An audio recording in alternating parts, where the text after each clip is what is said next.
Hello les plumes, comment allez-vous? Alors nous sommes donc mercredi et mercredi c'est la recommandation de lecture. Et pour cette rentrée en ce qui me concerne, puisque Rita était la première la semaine dernière de la rentrée, j'ai voulu faire appel à la femme en moi, la femme fleur bleue, la femme enfant. Et donc j'ai lu un livre que j'ai relu finalement, que j'ai sorti de mon placard, de ma bibliothèque. C'est un livre qui traite des reines et des princesses. Alors non, il ne s'agit pas d'un livre pour enfants, ce sont des romans pour jeunes adultes. Et oui, je suis encore une jeune adulte, quoique c'est dans la tête. J'avais envie de rêver, j'avais envie de lire de belles choses. Et donc j'ai lu une série finalement, qui est la série de Kierakas. Alors rien que la couverture, on sent tout de suite qu'on est dans un univers de femmes. Alors, j'attire votre attention sur cette couverture parce que finalement, ça a été quasiment 50% de mon choix quand j'ai acheté ce livre, puisque quand j'ai lu la robe, puis que j'ai lu l'histoire, je me suis dit, oh là là, je vais vite partir, ça va vraiment faire appel à tout ce que j'aime dans les romans fleurs bleues et le côté princesse, le côté reine, les vêtements, le maquillage, en fait tout ce qui peut se trouver dedans est une mine d'or. Alors, je vous ai dit, c'est une saga, je ne sais plus exactement combien il y en a. Moi, en l'occurrence, là, j'en ai lu 3. Donc le premier, c'est La Sélection. Le deuxième, c'est L'élu. Non, c'est le troisième, l'élu, excusez-moi. Et le deuxième, c'est l'élite. Donc, on a dit la sélection, l'élite et l'élu. Alors, qu'est-ce que ça raconte finalement cette saga? Alors, cette saga, ça se passe 300 ans après les États-Unis d'Amérique qu'on connaît aujourd'hui. Alors, ça se passe donc aux États-Unis, sauf que les États-Unis ne s'appellent plus comme ça. Nous sommes dans le royaume d'Iléa.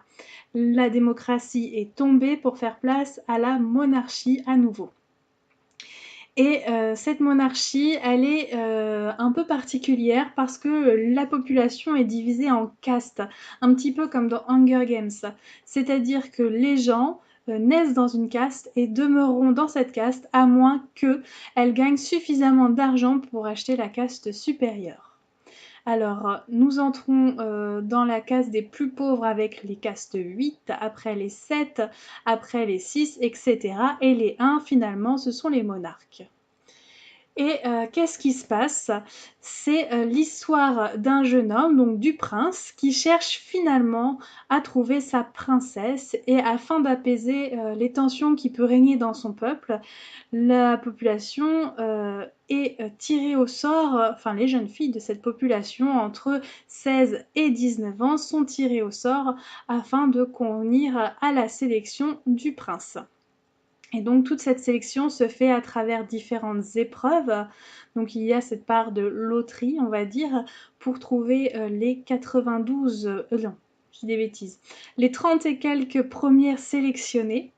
Et puis elles vont se retrouver toutes au château et donc c'est là que les rivalités peuvent commencer, la romance également, la jalousie et toutes sortes de choses dans un contexte de fronde puisque nous avons, je vous ai dit, un peuple qui cherche un petit peu à se soulever de cette monarchie qui l'oppresse, qui l'opprime, notamment à cause des castes. Et c'est assez chouette, enfin moi j'ai bien aimé, j'ai adhéré comme ça, j'ai fait vraiment appel à mon âme d'enfant. J'ai beaucoup aimé la description des robes qui sont juste sublimes, en tout cas dans ma tête. Heureusement que je dessine pas. Et en même temps, les couvertures sont là aussi pour m'aider dans cette création imaginaire. Donc voilà, j'espère que je vous ai donné envie de lire ce livre si vous avez envie de rêver un petit peu, de voir des choses un peu plus jolies que ce que nous proposent actuellement les actualités. Fini les tempêtes, fini les révolutions, fini les guerres, quoique. Mais en tout cas, on se retrouve dans un univers très féminin pour briguer, on va dire, le cœur du prince. Et donc l'histoire, je vous ai pas dit, c'est qu'on va suivre de près finalement la sélection d'une jeune fille qui s'appelle America. Alors forcément, on est aux États-Unis d'Amérique, elle s'appelle America. Vous comprendrez pourquoi, mais alors peut-être un peu plus tard. Voilà, et bien moi c'est fini de mon côté. Je vous souhaite une très belle semaine. Je vous dis à très bientôt et puis bonne semaine. Bye!